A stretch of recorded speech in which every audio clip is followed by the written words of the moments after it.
जैसे अपना जो पूरी केमिस्ट्री है दो कैटेगरी में डिवाइड है, एक 11th एक 12th। तो जैसे अभी हमारा 12th में सबसे पहले हम स्टार्ट करते हैं सोल्यूशन। पहला चैप्टर जो स्टार्ट होता है वो स्टार्ट होता है सोल्यूशन। तुम सब लोग मानो कि आज से तुम लोगों का फर्स्ट क्लास है। जो तुम लोगों को आ गया ना उसको बोनस समझो, या जो तुम लोगों को मतलब आ गया उसको तुम लोग बोनस समझो, और आज से फर्स्ट क्लास मानो। और स्पीड बहुत तेज़ रहेगी क्योंकि समझ गया ना कैसे पढ़ना है। थ्योरी ऑलरेडी पहले से लिखी मिलेगी। अब ये स्पीड जो है तुम लोगों पे डिपेंड करती है, ठीक है। यहाँ से एक बेनिफिट ये हो गया कि अभी तक हम क्वेश्चन बोलते थे, क्वेश्चन लिखते थे, अब क्या होगा, सब कुछ आपके स्क्रीन में लिखा रहेगा, बस अपने को क्या करना है, सोल्यूशन। तो सबसे पहले अपन ना इसके बारे में थोड़ा सा हम बात करते हैं।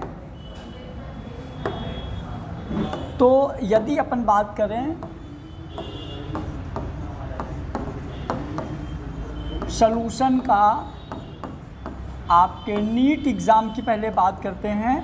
तो नीट एग्ज़ाम में सॉल्यूशन से हर साल 2 क्वेश्चन तो आते ही आते हैं, मतलब मिनिमम 2 क्वेश्चन तो आने ही है, मैक्सिमम 3 से 4 क्वेश्चन आ जाते हैं। यदि कोई चैप्टर 2 से 3 क्वेश्चन का रोल रखता है मतलब वो चैप्टर इंपॉर्टेंट हो जाता है। और यदि हम यहीं पे बात करें आईआईटी में, तो आईआईटी में 1 क्वेश्चन कंपलसरी है इस चैप्टर से आता है। अब 11 12 दोनों मिला के आईआईटी में 25 क्वेश्चन आते हैं। 25 में यदि 1 क्वेश्चन एक चैप्टर से आ रहा है ना, मतलब उसका बहुत बड़ा रोल है, क्योंकि 32 चैप्टर्स में है ना, समझ गए ना। तो अब यहाँ पे देखो, जैसे यदि हमको दो क्वेश्चन सही करना है तो आप ये मान लीजिए कि आपका यहाँ पे मोल कॉन्सेप्ट आप लोगों ने पढ़ लिया पहले से। क्या पढ़ लिया है, मोल कॉन्सेप्ट बहुत पढ़ लिया बहुत अच्छे से। यदि तुम लोगों ने मोल कॉन्सेप्ट पढ़ लिया है, इसका मतलब ये है कि तुमने सोल्यूशन का 40 से 60% पार्ट कवर कर लिया। मोलैलिटी, नॉर्मैलिटी, मोलैलिटी ये सब पढ़ लिया ना, सारी की सारी चीज़ें तुम लोगों ने कवर कर लिया। लेकिन ये सारी चीज़ें तुम लोगों ने सिर्फ बेसिक्स पढ़े हैं। अभी हम देखना मोलैलिटी के ही कुछ फार्मूलेस, कुछ क्वेश्चंस ऐसे कराएंगे जो काफ़ी टफ होंगे, काफ़ी अच्छे लेवल के होंगे, तो अपने को उनको भी टारगेट करना है। क्लियर। तो सबसे पहले चलो, ये तो हो गया, हमने थोड़ा सा बता दिया सोल्यूशन में अपने को देखना क्या है। अब जैसे मान लो कि ये हो गया अपना सोल्यूशन वाले चैप्टर में अपने को, तो ये तो चैप्टर का नाम है, इसमें कोई बड़ा योग नहीं है। सोल्यूशन क्या होता है, ठीक है। तो सोल्यूशन देखो, यदि हमको पता नहीं है कि कौन सा सॉल्यूट है कौन सा सॉल्वेंट है, हमको कुछ नहीं पता, तो हम जनरली बोल सकते हैं कि यदि कोई मिक्सचर है, उसको हम बोलेंगे सोल्यूशन। एक क्वेश्चन मैं आपसे पूछूंगा, आप लोग बताइएगा। जैसे मान लीजिए कि एक कोई यहाँ पे कुछ लिक्विड भरा हुआ है जिसकी क्वांटिटी ज़्यादा है, यहाँ पे कोई लिक्विड भरा हुआ है जिसकी क्वांटिटी बहुत ज़्यादा है, और मैंने यहाँ पे मिला दिया शुगर। क्या मिला दिया मैंने यहाँ पे, शुगर।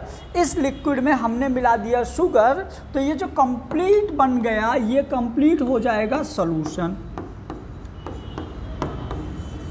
कंप्लीट क्या हो जाएगा, ये सॉल्यूशन। आप समझना मेरी बात ध्यान से, ठीक है। अब जो बोल रहा हूँ ना उसको ज़्यादा अच्छे समझना। क्लियर। देखिए, लिक्विड यानी सॉल्वेंट, लिक्विड यानी सॉल्वेंट, और ये सॉल्यूट, और ये सॉल्यूशन। सॉल्यूट को हम बोलेंगे B, इसको बोलेंगे A, और ये हो जाएगा A+B। अब एक नई चीज़ जो शायद तुम लोगों को पता हो, नहीं पता हो तो सीखना है अपने को। देखो, अपना पहला लेक्चर स्टार्ट हुआ, पहले लेक्चर का भी 5 मिनट भी लेक्चर नहीं हुआ, और यहीं से कितना बढ़िया चीज़ उठ के आएगी। अब यदि हम इसी में कुछ और मिला दिए, मान लीजिए मैंने मिला दिया NaCl, तो अब कौन सॉल्यूट है, ये सॉल्यूट है कि ये सॉल्यूट है, कि ये सॉल्यूट है, कि ये सॉल्यूट है। मतलब यहाँ पे आपको 4 कंपोनेंट मिल गए। कितने मिल गए, 4 कंपोनेंट मिल गए। यदि आप अभी NaCl को नहीं देखोगे, आपने सिर्फ क्या किया था, वाटर में शुगर मिलाया था, तो हमको बना था सॉल्यूशन। अब सॉल्यूशन कितना गाढ़ा था, सॉल्यूशन का क्या कंसंट्रेशन थी, डिपेंड कर रहा था कि आप कितना मिला रहे थे शुगर। समझ में आया। अब यदि हम बोलें कि यदि हम दूसरे किसी कंपोनेंट को यदि हम इसमें मिलाएंगे तो इसमें कोई फ़र्क नहीं पड़ेगा, तो ये तो कम्प्लीटली गलत है। यदि आप इसमें किसी को मिलाओगे तो फर्क नहीं पड़ेगा क्या? पड़ेगा, ऑब्वियसली फर्क पड़ेगा। तो ये क्या है फिर? ये सॉल्यूट है कि सॉल्वेंट है कि क्या है कि इसका कोई रोल नहीं है? कौन बताएगा? हाँ, कैसे?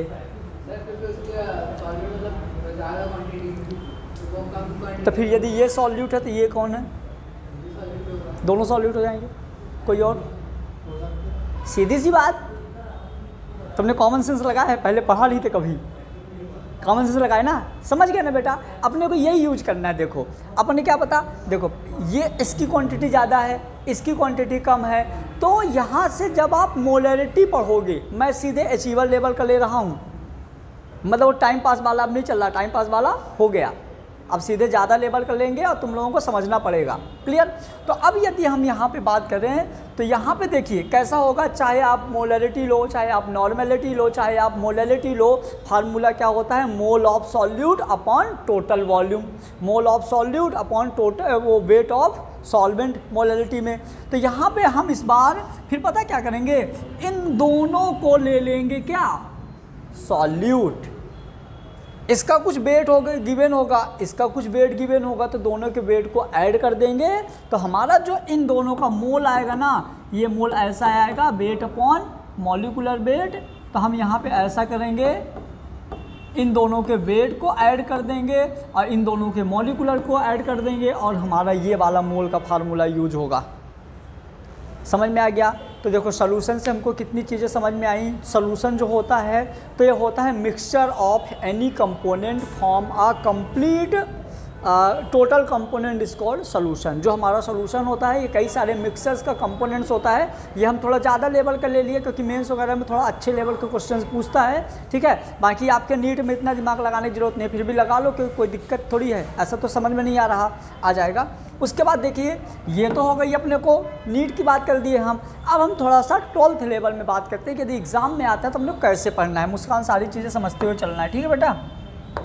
चलिए अब यहाँ पे देखिए ना, what is solution? It is a process by which solid liquid और gaseous substance, it is process by which solid liquid और gaseous substance uniformly with a liquid gas और solid which can not be separated by simple method is called solution. देखो कितनी अच्छी चीज़ लिखी हुई है कि मतलब कोई ऐसा प्रोसेस जहाँ पे हम किसी सॉलिड को, गैस को, लिक्विड, सॉलिड को, गैस को, लिक्विड को, दोनों को हम मिक्स करें और मिक्स करने के बाद एक कंप्लीट मिक्सचर फॉर्म होता है जिसको हम बोलते हैं सोल्यूशन। लेकिन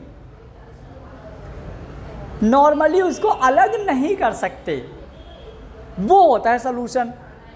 जैसे मैंने पानी में वो अंटे खेले हो, डाल दिए, बन गया क्या? बनेगा? नहीं बनेगा, क्योंकि हम उसको इजीली सेपरेट कर सकते हैं। हाँ तो बेटा क्या लिखा है ओसाफ? विच can not B separate by the simple method. जब आप किसी तरह से अलग करोगे ना तो या तो वेपोराइजेशन करोगे या कोई ना कोई तो प्रोसेस यूज करोगे ना, तो ऐसा नहीं है, सिंपली आप अलग करो। कि जैसे आपने शरबत है, अब शरबत में आपने हाथ डाला और शक्कर बाहर, ऐसा पॉसिबल है क्या? नहीं है। Separate by simple method. यदि आप कोई कंडीशन, आप इस चीज़ को समझने का प्रयास करो ना, सिंपल मेथड से आप अलग नहीं कर सकते, ये कंफर्म है। जैसे कि मैंने बहुत सारा एग्जांपल बता दिया कि आप पत्थर डाल दिया पानी में, आराम से पत्थर अलग हो जाएगा, लेकिन वो सोल्यूशन नहीं है। क्योंकि यदि मैंने सोल्यूशन में क्या बोला कि जब हम दो कंपोनेंट को मिक्स करते हैं, देखो ये दूसरी नई चीज़ हम सीख गए। जब हम दो कंपोनेंट को मिक्स करते हैं तो दो कंपोनेंट को मिक्स करने के बाद जो हमारा कंप्लीट बनता है वो कहलाता है सोल्यूशन। बट कंडीशन है, दोनों को सिंपल वे से अलग नहीं किया जा सकता। समझ में आया? यदि आपने दोनों को सिंपल वे से अलग कर दिया तो सोल्यूशन नहीं होगा, जबकि वहाँ पे दो कंपोनेंट हैं। लोहा भी एक एलिमेंट है, पानी भी एक एलिमेंट है, आप लोहा को पानी में डाल दो, सोल्यूशन नहीं बनेगा। क्लियर हुआ? तो अभी अपन ने दो चीज़ें सीखी यहाँ पे। उसके बाद नेक्स्ट आ जाइए, its unity and importance depend on their composition. ठीक है। Any solution have two component, solute and solvent. Solute के बगल में अपने को लिखना है बी और सॉल्वेंट के बगल में अपने को लिखना है ए। जहाँ भी हम यूज करेंगे तो सॉल्यूट को हम हमेशा क्या बोलेंगे, बी, और सॉल्वेंट को हमेशा क्या बोलेंगे, ए। अब यदि मैंने बोल दिया मनीष WA, इसका मतलब क्या है, वेट ऑफ सॉल्वेंट, समझ जाओगे ना। Na मतलब मोल ऑफ सॉल्वेंट। तो यदि आपको ऐसे रिप्रेजेंटेशन देगा आपको समझना पड़ेगा। नेक्स्ट है फिजिकल, वाओ मजा आ गया। ये वाला जो पॉइंट है मनीष, दिस इज धांसू, बहुत ही जबरदस्त पॉइंट है और बच्चा बहुत गलती करता है इसमें, याद रखिएगा। क्या बोल रहा है कि फिजिकल स्टेट ऑफ सोल्यूशन, है ना, define the physical state of solvent, और ये नीट में आ चुका पॉइंट है, ये एग्जाम में आ चुका है, समझना। मतलब कैसे, पानी का फिजिकल स्टेट कैसा होता है, लिक्विड। उसी में आपने शरबत बना लिया तो शरबत का फिजिकल स्टेट क्या होगा, लिक्विड। ये पॉइंट लगता बहुत इजी है लेकिन एग्जाम में पूछा जा चुका है, जिन बच्चों को नहीं पता पक्का गलती कर देंगे, समझ गए। वैसे तो किसी कंडीशन में सॉल्यूट भी लिक्विड हो सकता है, जैसा कि आपने दूध को पानी में मिला दिया तो दोनों लिक्विड है ना, लेकिन आइडियली नहीं है सही। नॉर्मली ऐसा नहीं होता। नॉर्मली ऐसा होता है कि जिस तरह का सॉल्वेंट होता है उसी तरह का क्या होता है, सॉल्यूशन। सॉल्वेंट और सॉल्यूशन का मतलब कि सॉल्वेंट और सॉल्यूशन इन दोनों का फिजिकल स्टेट सेम होता है, इन दोनों का फिजिकल स्टेट सेम होगा। क्लियर। चलिए उसके बाद यहाँ तक नोट कर लिया था ना तुम लोगों ने, और आगे कर लिया था क्या। चलिए अब हम देखते हैं सॉल्यूट और सॉल्वेंट का एक बार फिर डेफिनेशन। आ जाओ। Solute which is low in quantity in solution, कोई नई चीज़ नहीं है यहाँ पे, नई चीज़ आएगी तो हम वैसे ही बता देंगे। फिर solvent which is larger in quantity in solution and physical state same as of the solution. कोई दिक्कत, कोई दिक्कत नहीं, यहाँ भी बहुत इजी है। चलिए अब देखते हैं सॉल्ट एंड वाटर सॉल्यूशन, एक एग्जांपल लेते हैं। सॉल्ट एंड वाटर सॉल्यूशन समझिएगा। यहाँ पे सॉल्ट में आप कोई सा भी ले लो, चलो अपन ने NaCl ले लिया, मतलब ये हो गया क्या, सॉल्यूट। हमने वाटर में क्या ले लिया, ये हमारा वाटर, मान लो वाटर हो गया H2O, और ये हो गया अपना क्या, सॉल्वेंट। इन दोनों को जब हमने प्लस किया तो हमको क्या मिल गया, सॉल्यूशन। मतलब कि this is B, this is A, form is A and A plus B। मुस्कान समझ में आ गया इतना, ठीक है। अब यहाँ पे ये हो गया हमारा सॉल्यूट, ये हो गया सॉल्वेंट। अब देखना डायग्राम कितना अच्छा रिप्रेजेंट कर रहा है, यहाँ पे देखिएगा डायग्राम, देखिएगा कितना बढ़िया रिप्रेजेंट कर रहा है। ये भी हमको कैसा लग रहा है, फिजिकल स्टेट में हमको ऐसा लग रहा है कि कुछ ये लिक्विड टाइप का है। फिजिकल स्टेट में हमको लग रहा है कि ये कुछ लिक्विड टाइप का है, और सेम टू सेम इसी तरह फिजिकल स्टेट में हमको ये भी लग रहा है कि यार ये भी कुछ लिक्विड टाइप का है। तो दोनों की फिजिकल स्टेट कैसी लग रही है, लिक्विड लग रही है। ये पॉइंट इतना इजी नहीं है, समझ में आ गया तो इजी लग रहा है, याद रखिएगा, बच्चे गलती करते हैं यहाँ पे। तो ये हो गया हमारा क्या, सॉल्यूट। तो देखो हमको सॉल्यूशन की डेफिनेशन समझ में आ गई, और सॉल्यूट और सॉल्यूशन में, मतलब सॉल्यूट, सॉल्वेंट और सॉल्यूशन में अच्छे से डिफरेंस समझ में आ गया। यदि जो मैंने एग्जांपल दिया था कि आप पानी में एक से ज़्यादा कंपोनेंट डाल सकते हो, इधर मैंने बोला था पानी में आप एक से ज़्यादा कंपोनेंट डाल सकते हो, तो वहाँ कंफ्यूज नहीं होना। जब न्यूमेरिकल मिलेंगे, ज़्यादातर मेंस में मिलेंगे, नीट में चांस कम है, लेकिन जो हमारा मेंस का एग्ज़ाम है IIT में, वहाँ बहुत क्वेश्चन मिलेंगे। मैंने आपको बोला था मेंस की सीट करने के लिए, समझ गए ना। तो जो अभी बताया वो कॉन्सेप्ट वहाँ ज़रूर मिलेगा, ठीक है। नेक्स्ट आ जाइए। अब हम देखेंगे टाइप ऑफ सॉल्यूशन। यहाँ तक लिख लिए थे क्या, टाइप ऑफ सॉल्यूशन का नहीं लिखे, पहले समझ लो फिर लिख लेना, या तो पहले लिख लो। अब यदि अपन बात करें टाइप ऑफ सॉल्यूशन की, तो टाइप ऑफ सॉल्यूशन में देखो, on the basis of quantity of solute, समझना, on the basis of quantity of solute, solute मतलब कि B, आप पानी में कितना सॉल्यूट मिलाते हो उस हिसाब से जो हमारा सॉल्यूशन है वो 3 टाइप्स का बनेगा। तो सबसे पहले अपन क्या बना लेते हैं, 3 केन बना लेते हैं। ये रियल में टेढ़ा नहीं है, अपन साइड से देख रहे हैं तो टेढ़ा दिख रहा है, तुम लोग सोच रहे हो टेढ़ा है, तो ऐसा बिल्कुल नहीं है।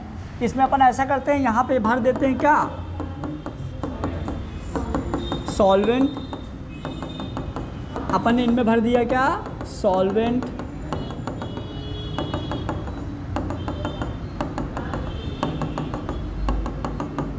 चलो अब सॉल्वेंट के फॉर्म में अपन तीनों में क्या भर दिए, तीनों में भर दिए सॉल्वेंट। यहां लिख देता हूं यार,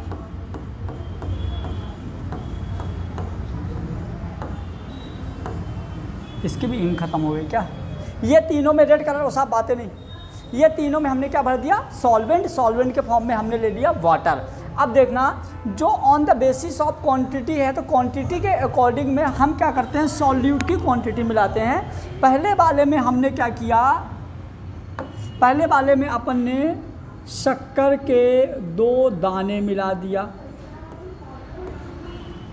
दूसरे वाले में अपन ने शक्कर मिला दिया, मान लो 5 चम्मच शक्कर मिला दिया, तीसरे वाले में अपन ने 50 चम्मच शक्कर मिला दिया।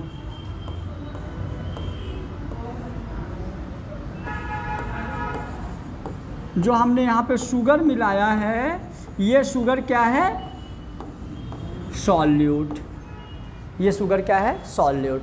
अब यदि हम यदि ना, अब हम टर्मिनोलॉजी की बात नहीं कर रहे हैं, मुस्कान नॉर्मली समझना, ये वाला जो सॉल्यूशन है बहुत ज़्यादा पतला होगा, लगभग ना के बराबर। तो आगे हम पढ़ेंगे यहाँ पे डेल्टा एन, समझना, आगे हम राउल्ट्स लॉ में पढ़ने वाले यही चीज़, मैं यहाँ पे रिपीट करवा रहा हूँ, वहाँ पे मेरे से मत पूछना सर कैसे हुआ, मैं आगे पढ़ने वाला हूँ। N A greater greater greater greater than N B, तो उस फार्मूले में हम फिर एन बी को छोड़ देते हैं, एन बी को छोड़ देते हैं, समझना ना बेटा। यहाँ 1 लीटर पानी में 2 दाने शक्कर के मिले, मतलब कितना मिला, क्या 2 दाने गिनोगे कुछ, मतलब लगभग ना के बराबर। तो यदि कोई ऐसा सॉल्यूशन होता है तो उस सॉल्यूशन को हम बोलते हैं हाइपोटोनिक। क्या बोलते हैं उसको, हाइपोटोनिक। अब ये अकॉर्डिंग टू सैचुरेशन, जितना हमको ज़रूरत है उतना ही मिला है। तो यदि अकॉर्डिंग टू सैचुरेशन है, जितना हमको ज़रूरत है, तो अकॉर्डिंग टू सैचुरेशन के अकॉर्डिंग इस सॉल्यूशन को हम बोलेंगे आइसोटोनिक। अब ज़रूरत से बहुत ज़्यादा है, मतलब आप शरबत बना रहे थे, चाशनी बन गया, ठीक है, तो यदि ज़रूरत से बहुत ज़्यादा है, चाशनी टाइप का कुछ बन गया है, मतलब इसका कंसंट्रेशन बहुत ज़्यादा, तो हम इसको बोलेंगे हाइपर टॉनिक। क्लियर हुआ। तो अब यहाँ पे क्या होगा, यहाँ पे सॉल्यूट वेरी लेस, यहाँ पे सॉल्यूट अकॉर्डिंग टू सैचुरेशन, यहाँ पे सॉल्यूट बहुत ज़्यादा, ठीक है। ये अब इधर देख लो डेफिनेशन। तो सबसे पहले हाइपोटोनिक, तो the solution which have less than required solute, जितना हमको सॉल्यूट की ज़रूरत होती है, यदि उससे भी कम सॉल्यूट होता है तो हम उसको क्या बोलेंगे, हाइपोटोनिक। फिर isotonic, the solution which have required solute, जितना हमको चाहिए थे उतना है तो हो जाएगा isotonic. The solution which have more than the required, मतलब जितना हमको चाहिए उससे ज़्यादा है तो क्या हो जाएगा, हाइपरटोनिक। कितना ईजी है, देखो यहाँ पे डेफिनेशन लिखी है तो कितनी प्यारी लिख रही है, सिस्टमेटिक लिखी है, जबकि हमको पता सारी चीज़ें हैं लेकिन हम कंफ्यूज रहते हैं। तो उसको अपने को क्लियर करते जाना है, यहाँ पे कंपेयर करते जाना है। तो याद रखना, हाइपोटोनिक मतलब जितना हमको ज़रूरत है उससे कम, आइसोटोनिक मतलब जितना हमको ज़रूरत है उतना, हाइपरटोनिक मतलब जितना ज़रूरत उससे बहुत ज़्यादा। नेक्स्ट, ऑन द बेसिस, इसको भी नोट कर लो, on the basis of mixture साथ में नोट कर लो, फिर अपन एक साथ समझ लेंगे। अपन इसको देखो, पहला हमने देखा था on the basis of quantity of solute, अब सेकंड नंबर देखेंगे on the basis of mixture. On the basis of mixture में मतलब कि हम किस किस को मिलाएंगे। अब याद रखना, जो बच्चे नीट के हैं उनके लिए सबसे ज़्यादा इम्पॉर्टेंट पॉइंट ये है पूरे चैप्टर में। अब तुम लोगों को लग रहा होगा कि अरे यार इतना इम्पॉर्टेंट तो कोल लॉ, सॉरी राउल्ट्स लॉ है, इतना इम्पॉर्टेंट तो उसकी एप्लीकेशंस हैं, इतना इम्पॉर्टेंट तो मोलरिटी नॉर्मलिटी है, लेकिन सर इसको क्यों बोल रहे हैं इम्पॉर्टेंट। याद रखना, जो बच्चा नीट का है उसके लिए सबसे इम्पॉर्टेंट पॉइंट आपके स्क्रीन में है, रीज़न सुनो क्यों। क्योंकि अब जो नीट का जो NTA वाले हैं ना, वो लोग सबसे ज़्यादा फोकस करते हैं थ्योरिकल देने का, और पूरी केमिस्ट्री में इससे टफ थ्योरी कोई नहीं है। इस चैप्टर में, इस पूरे चैप्टर में इससे टफ थ्योरी कुछ भी नहीं है।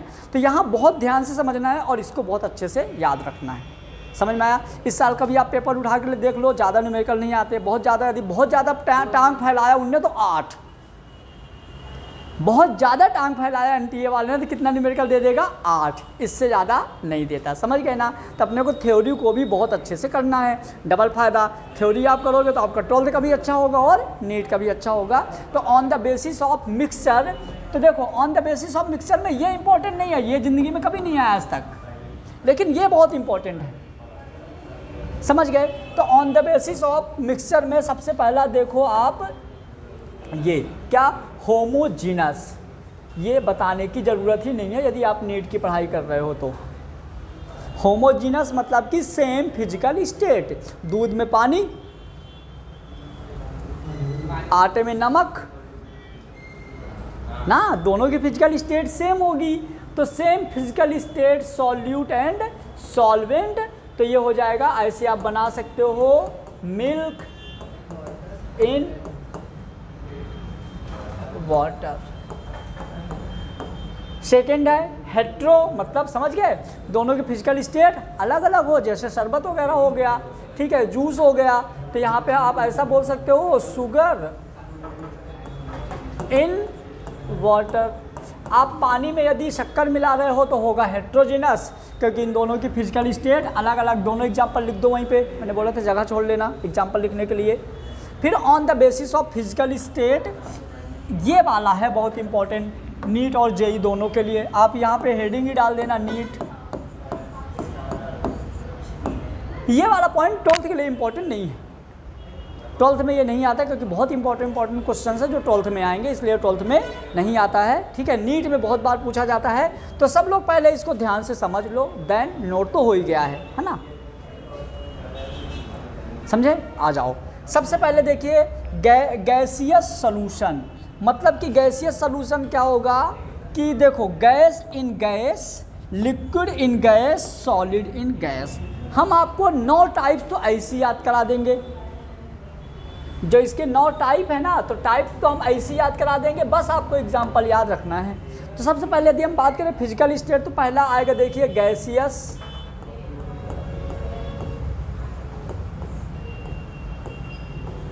फिर आएगा लिक्विड। देखिए कितना इजी है, ध्यान से समझना। हमने यहाँ पे लिख दिया गैसियस में गैस गैस गैस, मतलब कि gas in gas, liquid in gas, solid in gas. समझ गए? नेक्स्ट यदि हम बात करें लिक्विड, तो यहाँ सब में लिख दो क्या? Liquid liquid liquid. तो gas in liquid, gas in sorry liquid in liquid, solid in liquid. हो गया टाइप्स, तो ऐसे याद हो गए। अब एग्जांपल समझना है। देखो पहला एग्जांपल है गैसियस यानी गैस इन गैस, तो ये तो बहुत इजी है। तो नाइट्रोजन एंड ऑक्सीजन का मिक्सचर, जिसको हम बोल देते हैं एयर, हवा। ठीक है, नेक्स्ट यदि हम बात करें तो liquid in gas, chloroform and nitrogen. Nitrogen में क्लोरोफॉर्म मिली रहती है। या तो आप लिक्विड इन गैस का अच्छा एग्जांपल याद रख सकते हो, cold drink, Thums Up, Coca Cola, ये जो भी कोल्ड ड्रिंक्स होती है उसमें झाग निकलता है ना। तुमको कोल्ड ड्रिंक वाला नहीं पता, वो वाला पता है। आ जाइए लिक्विड सोल्यूशन। सेकेंड है liquid solution, which solution have a liquid solvent. Liquid solution में देखो गैसियस सोल्यूशन में सॉल्वेंट गैस रहेगा, लिक्विड सोल्यूशन में सॉल्वेंट लिक्विड रहेगा। इसका मतलब यह है कि सॉल्वेंट जो है तीनों हो सकते हैं, सॉलिड भी सॉल्वेंट हो सकता है, लिक्विड भी सॉल्वेंट हो सकता है और गैस भी सॉल्वेंट हो सकता है। यदि आप 1 किलो नमक में 2 ml पानी डाले तो यहाँ पे नमक क्या हो जाएगा? सॉल्वेंट। समझ गए? ऐसा। फिर आ जाइए यहाँ पे देखिए गैस इन लिक्विड, जो मैंने बताया, और liquid in liquid, solid in liquid. Gas in liquid में ऑक्सीजन इन वाटर, सबको पता है पानी में ऑक्सीजन मिली होती है। Next ethyl, oh my God, कैसी हो आशी? तो समझ लो थोड़ा ज़बरदस्ती तुम लोग। सॉलिड सोल्यूशन जो होता है, which solution have a solid solvent, ऐसा सोल्यूशन जिसमें सॉल्वेंट क्या हो, सॉलिड हो। Gas in solid, gas in solid को मतलब हम सॉलिड गैस को सॉलिड में मिक्स करेंगे। और लिक्विड इन सॉलिड मतलब कि लिक्विड को, अच्छा ये अमलगम लिक्विड फॉर्म में नहीं है, ये सेमी लिक्विड है, फिर भी यहाँ पे सही होगा, ये सेमी लिक्विड है, ठीक है। फिर सॉलिड इन सॉलिड मतलब कि कॉपर को हम गोल्ड में, ये एक एलॉय है, ठीक है। अब चलिए ये हो गया अपना। अब देखो अपन अभी क्या क्या पढ़ लिया आज, एकदम पहले सोल्यूशन जान लिया क्या है, सॉल्यूट और सॉल्वेंट जान लिया क्या है, फिर उसका हम क्लासिफिकेशन पढ़ लिया on the basis of quantity, on the basis of physical state, फिर on the basis of expression, कैसे अपन उनको एक्सप्रेस करेंगे। अब अपन सबसे बड़ी चीज़, और यहाँ से अब न्यूमेरिकल शुरू होंगे, क्या, एक्सप्रेसिंग कंसंट्रेशन, है ना। कंसंट्रेशन को कैसे अपन एक्सप्रेस करेंगे।